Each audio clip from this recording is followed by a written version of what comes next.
Your business exists because you had the idea to start it. Everything begins in our minds.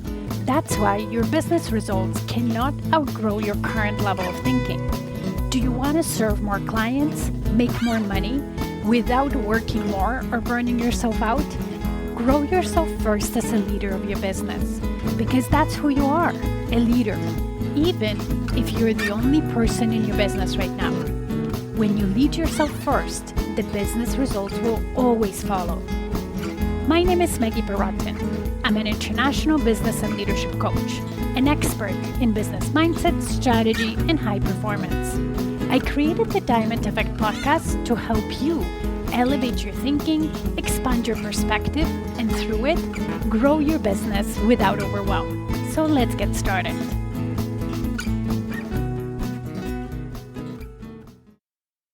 Hello, Diamond Effect podcast listeners. Welcome back to the next episode. And today I want to dive into the topic that's really close to my heart, and that's self-development. I consider myself self-development geek because I've seen firsthand how transformational this journey can be.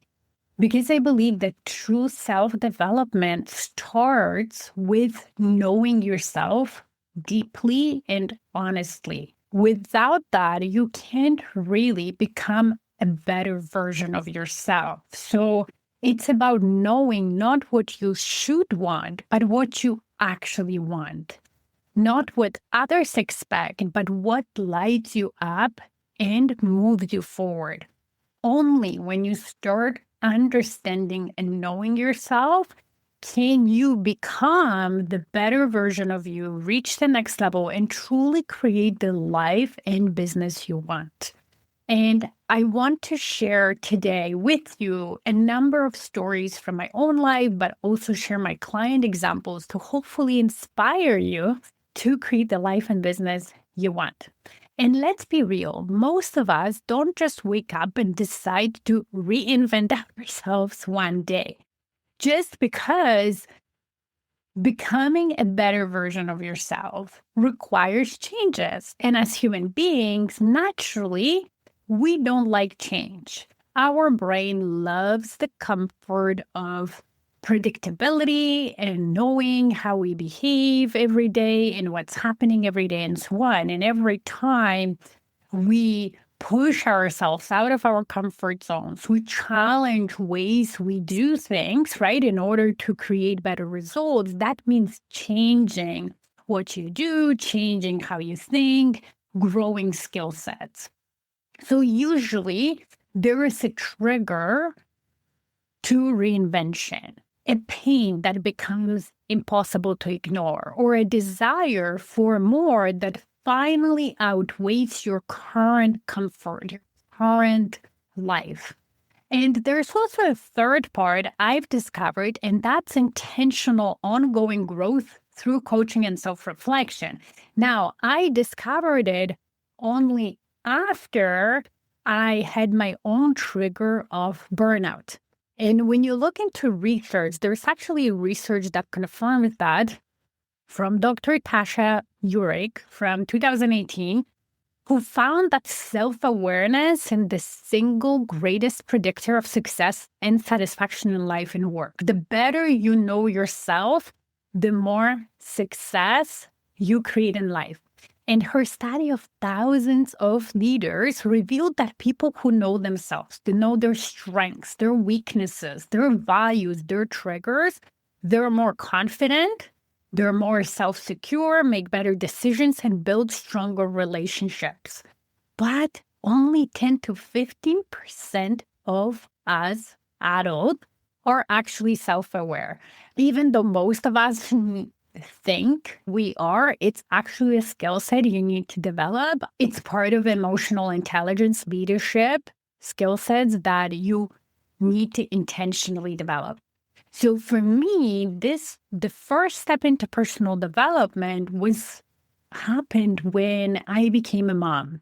And I was a mom of two young kids, a toddler and a baby, and managing a demanding corporate career. And what I've noticed is with my husband, what we've noticed that by Thursday evening each week, especially my patience would really wear thin after almost a whole week of dropping kids to daycare, of running to the meetings, commuting, taking calls from the car, coming back, making sure I'm not late, preparing food for the kids that were already tired and hungry. But Thursday, I would often lose my cool with the kids. And that and then I would feel bad and I would feel guilty about it. It wasn't the mom that I wanted to be. So that kind of discomfort and really feeling bad about myself became my first trigger to look for solutions and grow myself. So through that, and a vacation at my sister's in Germany, I discovered meditation. And I started just with 10 minutes of meditation once a week because I was definitely the person who didn't believe in meditation, who is telling myself that my brain goes too fast. I can just switch off my thoughts, and I can't sit still because then everything starts itching and so on. But because my desire of becoming a better mom for my kids was so strong, I thought I had nothing to lose to give it a try and try once a week. And that once a week meditation was enough for me to see the changes in how I behaved throughout the week and how I felt throughout the week. So then I added some deep breathing each morning. I didn't have a big morning routine. I just started with 30 seconds of not looking at my phone, not rushing to start the day, but a few big breaths. And that was another step of me realizing that when I do that, I feel less stressed throughout the day. I feel more energized, and I can also handle things that are happening that I couldn't predict with better decisions, again, less overwhelming. So that was a big wake-up call for me in how much influence we have over how we feel every day, how stressed or not stressed we feel, and how we manage our busy and demanding lives, right? So those two little changes didn't just make me a better mom, but helped me become a better leader at work and overall a happier person, which was a benefit to everybody.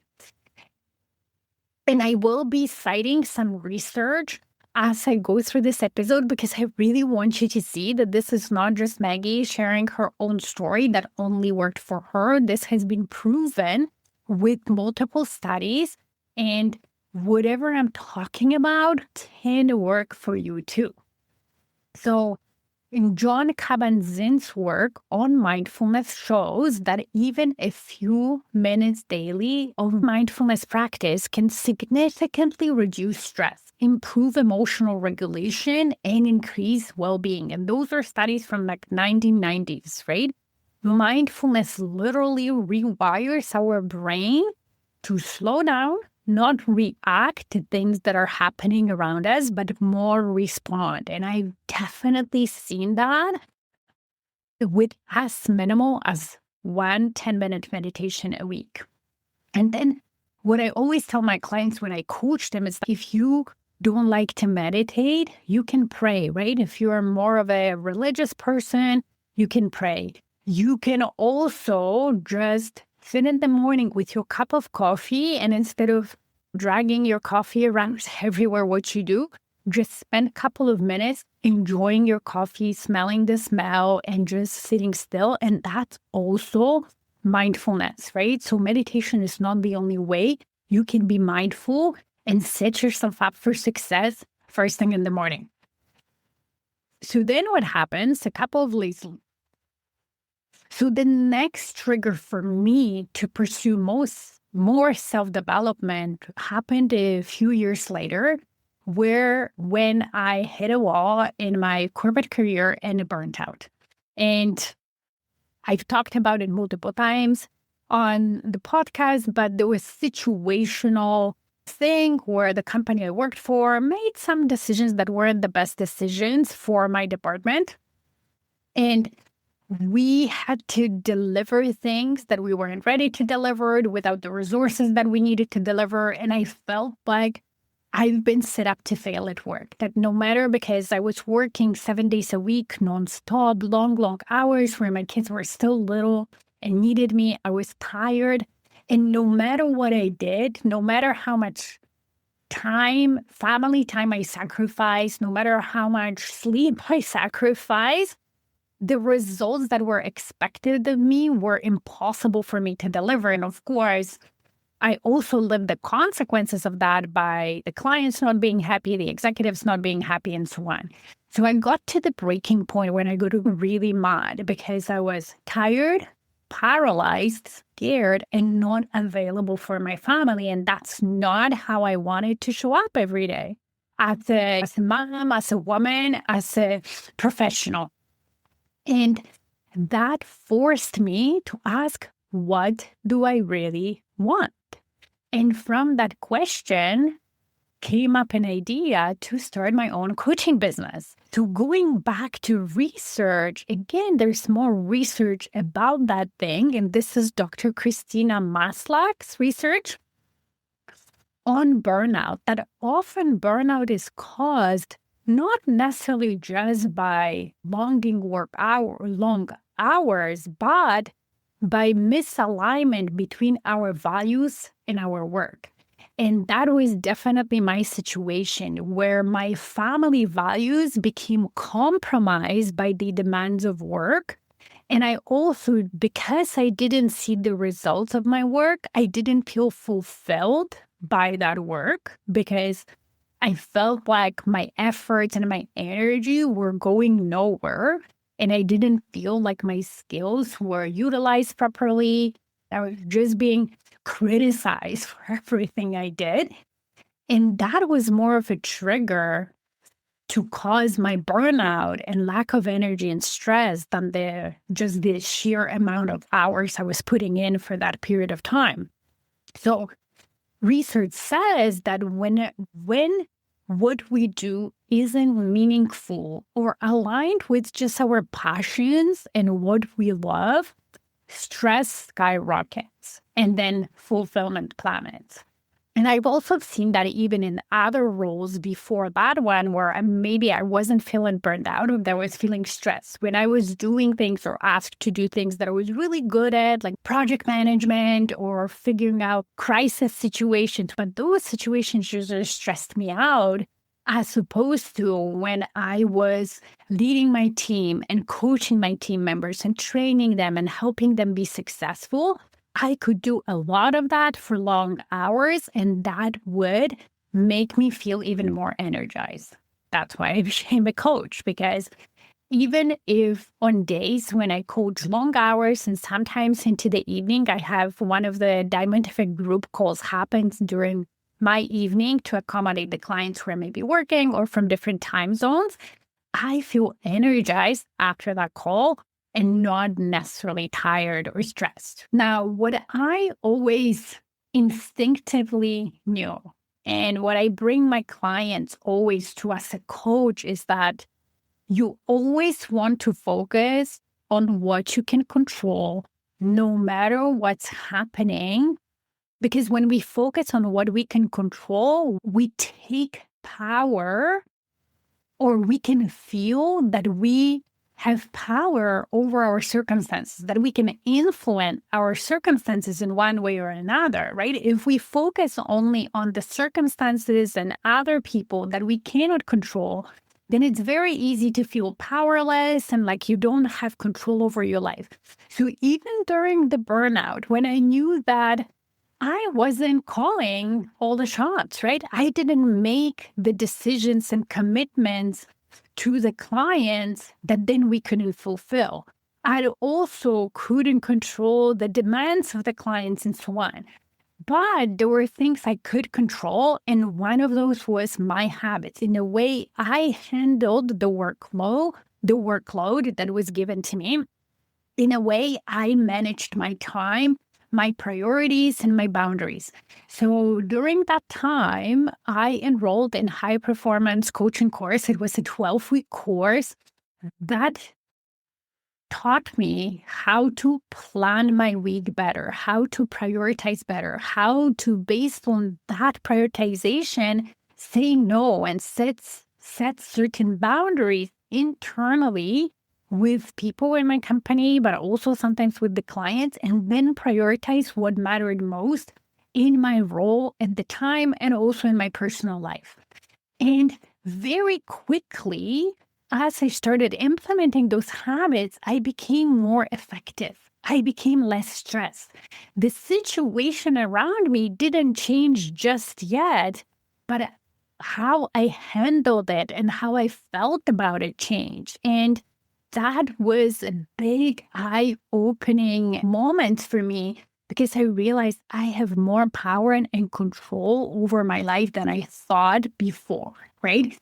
These same habits then allowed me to start my business on the side, to enroll into the executive MBA, something that I always wanted to do for me. I love to learn. I love to always get better and do all that simultaneously while still having my full-time job. And at that time, I was even promoted to help fix the issues that we all lived through a few months before.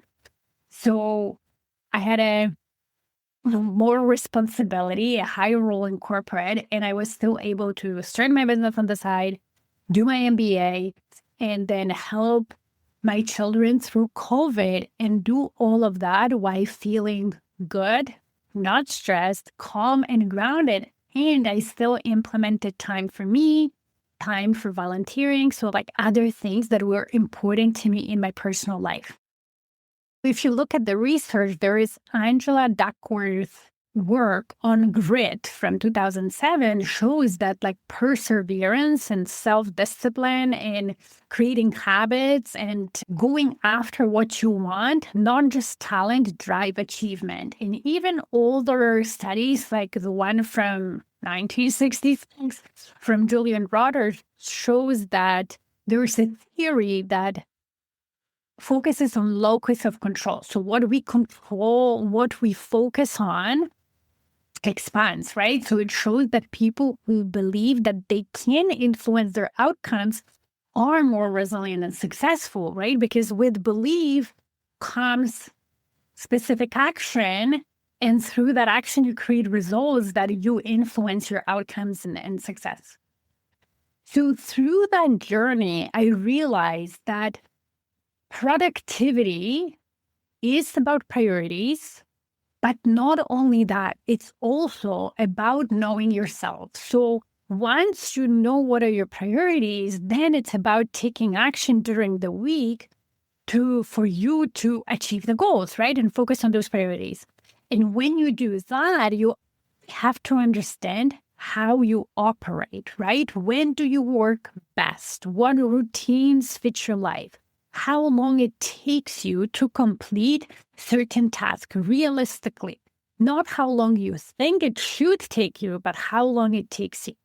So when I was doing my MBA and growing my business and so on, I quickly realized that in order to fit that into my schedule, I couldn't learn at night. By the time my job, like my 9 hours or what for in corporate job ended and I picked my kids and we ate, I was just too tired. My brain wasn't open to learning.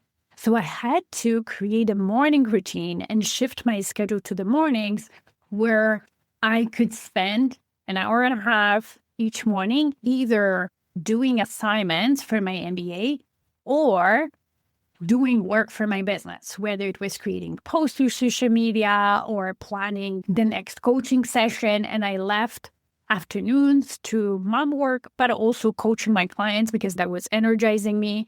Definitely didn't require as much. It was easier for me to do in the evening. So the habits and frameworks that I learned during the high performance coaching program that I took, I applied them to my life in a way that worked for me. And then when my situation changed, when I was able to quit my job and I finished my MBA and I went with my business full time, I adjusted my routines again because my circumstances changed and I was able to do it, right? So I always coach my clients that when you start learning maybe time management frameworks or some frameworks when you're working on you going to the next level, improving you, don't try to fit your whole life and how you operate into the framework. I always say that it's like trying a Cinderella shoe and your foot is too big and you're cutting off your toe, cutting off your heel, right? That doesn't work. Instead of trying to fit in the shoe, you need to adjust the shoe to fit your foot, whether enlarge it, smaller, or buy a whole new shoe, right? So if you're learning, let's say, some time blocking framework into how to be more effective with your time, and for whatever reason it doesn't work for you, modify it. Don't throw it away. It might be very effective, but modify it so that it works for you, right? Or find frameworks and tools that work for you. When I coach my clients, especially on time management, I want them to achieve the result of I'm very effective with the time I have in my business. So when I decide to do certain actions to move my business forward, I complete 80% of those actions, 80% of the time, because I'm very realistic in how I schedule them. I understand how I operate, how my schedule operates, so I can put that into my plan and work and complete that plan. Now, what tools they use to accomplish that goal can be different for every single person. That is not important. The important is the result you're trying to achieve, right? So the example I give you is I teach my clients to have CEO time every week. And usually we start with 1 hour CEO power hour that you can schedule at any time that works for you during the week. But for one of my clients, Dr. Lee's, that wasn't really working in terms of like just scheduling 1 hour a week. So what we did is we turned her morning walk, so something she implemented for her morning routine, just to bring in more movement, fresh air into her day-to-day and a little bit of mindfulness. She also turned those morning walks into her CEO time, where she was able, as she was getting oxygenated and getting some movement and reducing her stress, she also had some thinking time to think through important things in her business that she didn't have time to think about during the day when she's serving clients, going from meeting to meeting, maybe commuting and so on. So we adapted the concept of creating time to think as a CEO strategically into what worked for her. And the result was she does feel better. She accomplishes more during the week, right? And her business is growing. And research shows that we all have our biological rhythm, right? Some of us are early birds, some of us are night owls. And when you align your schedule and your priorities to that, your natural energy, it makes you way more effective and happier as well.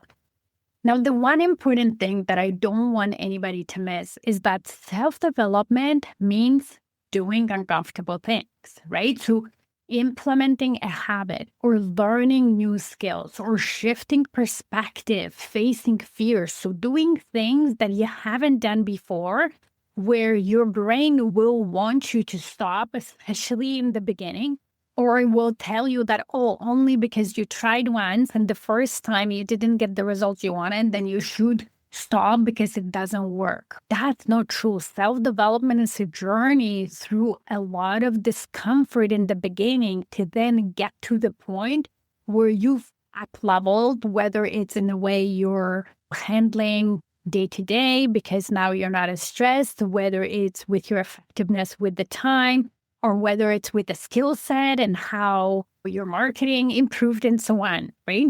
But it is a journey. So I always say to my clients, if you want a successful business, if you want a successful life, you will need to overcome limiting beliefs. You will need to challenge yourself on those beliefs. You will need to overcome fears of sales or being visible or public speaking. And you will need to become more effective and productive. And that might mean putting certain structure into your weeks and becoming less of I do things that I feel in the moment to do type of things, right? I used to think that sales was pushy, but that type of thinking wasn't helping me because it was keeping me scared of selling. It was keeping me scared of reaching out to people and maybe making offers when it made sense. So I reframed my thinking about selling as helping.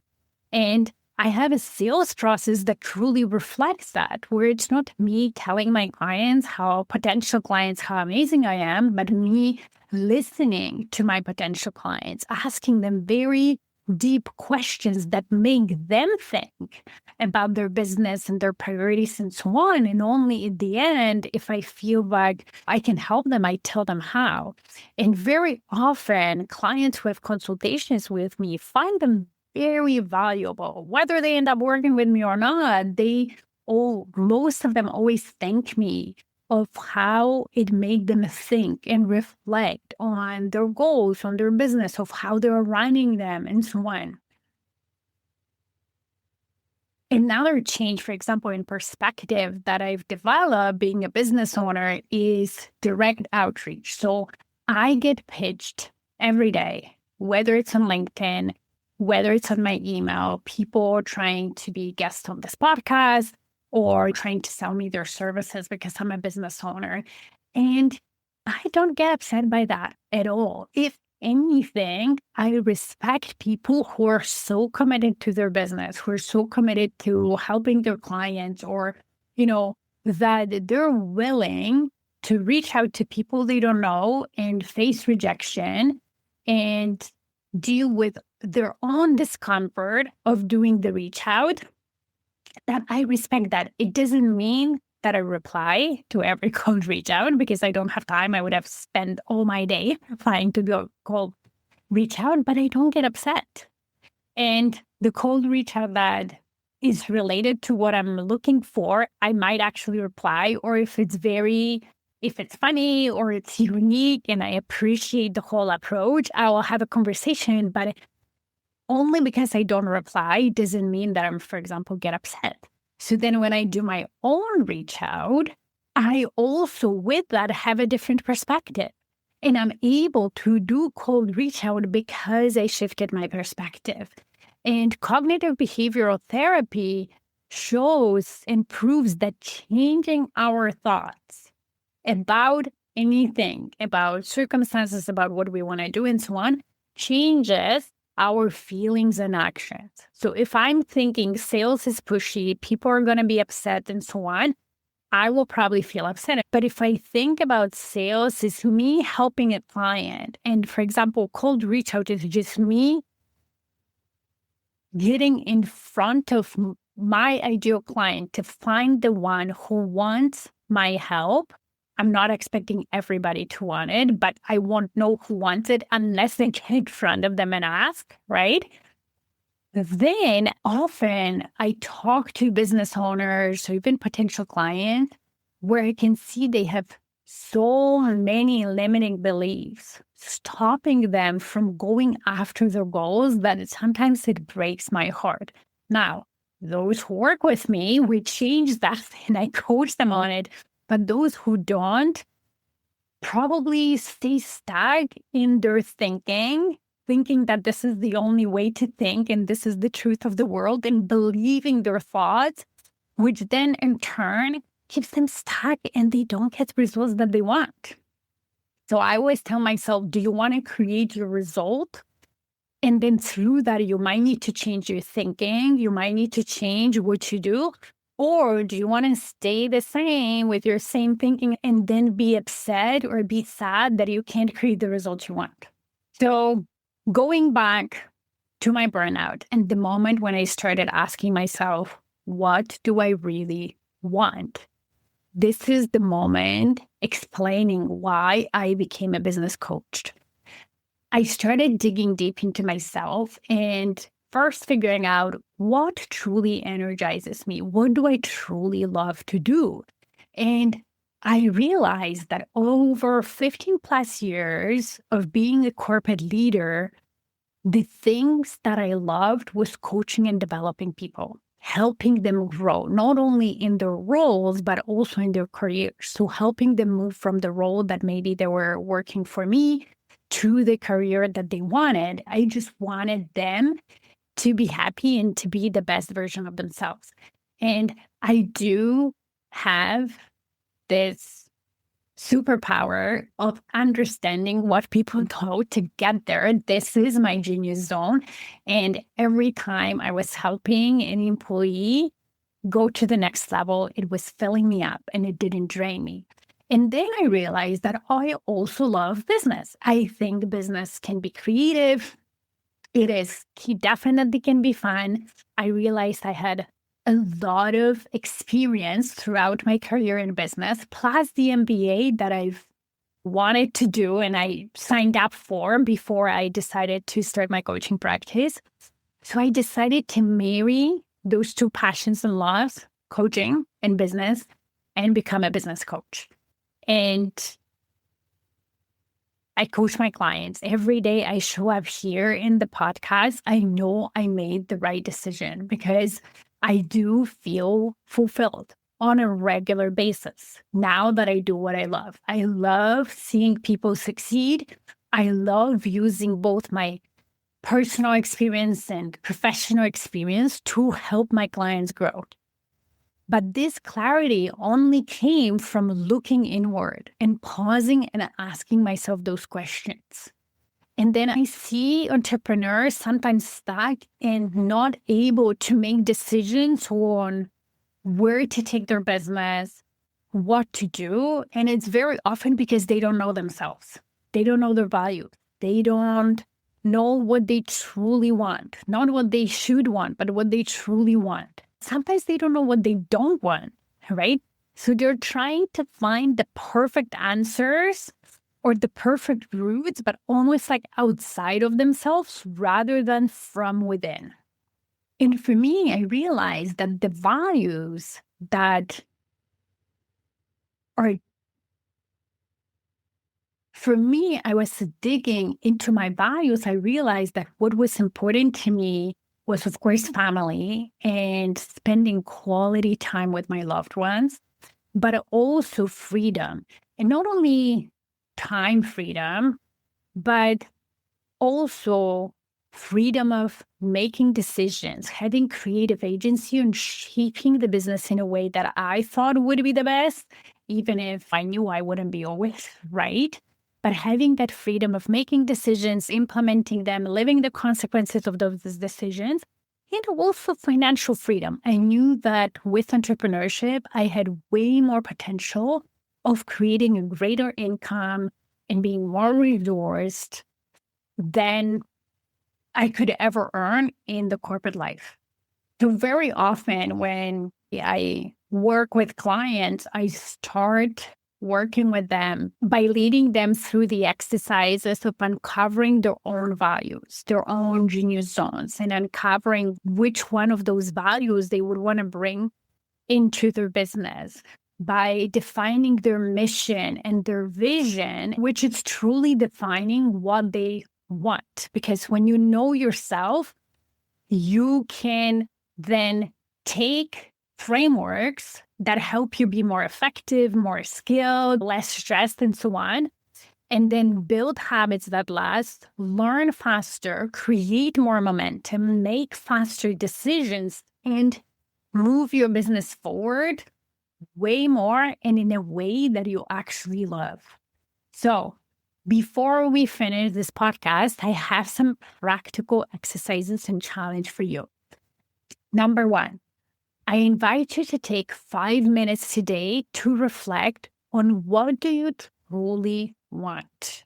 in your business and in your life. So if you imagine yourself 5 years from now and everything went exactly the way you wanted, how does your business look like? How does your life look like? Not what you should want, but what you truly want. And it's okay to be different than everybody else. It should be. And then ask yourself, what is one belief or habit right now that is preventing me from getting there? One belief or habit that I could shift, that I could change, that I could improve on to move closer to that vision. Okay, journal about it. Or go for a walk and voice memo. Just one of my clients, right? Whatever works for you. But spend some time thinking and putting your thoughts either on paper or on a voice memo. And if you're ready for support, reach out to me for complimentary consultation. I will put the links in the show notes. I would love to help you to get to the next level. Because self-development doesn't start with just learning skills. It starts with self-awareness. Knowing yourself deeply, knowing what you want, identifying what is stopping you from creating what you want, and then intentionally working through it. And whether you do it with a coach or a mentor or through your own self-reflection, reading books, YouTube videos, ultimately doesn't matter. The journey is always worth it. And even if in the beginning you don't like it as much, it's uncomfortable, you're scared of it, if you persevere and keep going, it's worth it. I promise you, I've done it so many times, and not every time the change that I implemented in my life was caused by a painful trigger. I started doing strength training about a year ago, and the reason for change was just my desire to be healthy. And I'm a person who have that self-identity of a healthy person. So it's not like a year ago I wasn't healthy. I was healthy, but I also wanted to stay healthy. And because I realized that midlife woman where my perimenopause kicked, in order to stay fit, I needed to implement strength training. I just implemented it. And even though I hate working out, I hate gyms, I figured out ways that worked for me. I found a mentor in my husband who's very health conscious and is really good at working out, and he knows all those things, to help me to start, to help me go through the period when I didn't like it and my brain was very resistant to the exercises, to help me through that hard time until I was accepting the exercises and I was fine with them, doing them alone. And I just needed his adjustment, his help with adjusting things or up-leveling things, so on and so on. To the point where yesterday, probably for the first time, I actually loved and enjoyed doing in my workout. So you can get from being uncomfortable and hating the habit you're trying to implement or the skill you're trying to learn to really loving it on that journey to creating the results you want. So I'm not saying it's easy and it's a walk in the park, but I'm also saying you can do it. And what will motivate you is knowing what you want, knowing why you want it, why is it important to you, and keeping your eyes on that and hopefully having support through that. This is how you create a life and business you truly love, and then become proud of your growth along the way. Have a fantastic week. Talk to you next week. Bye. Thank you for listening today. If this podcast resonated with you, please come back. Also, you can leave a review on whatever platform you're listening. And if you have a suggestion, question, or a topic you would like me to talk about, let's get in touch via email. Email me at Maggie@stairwaytoleadership.com. See you in the next episode.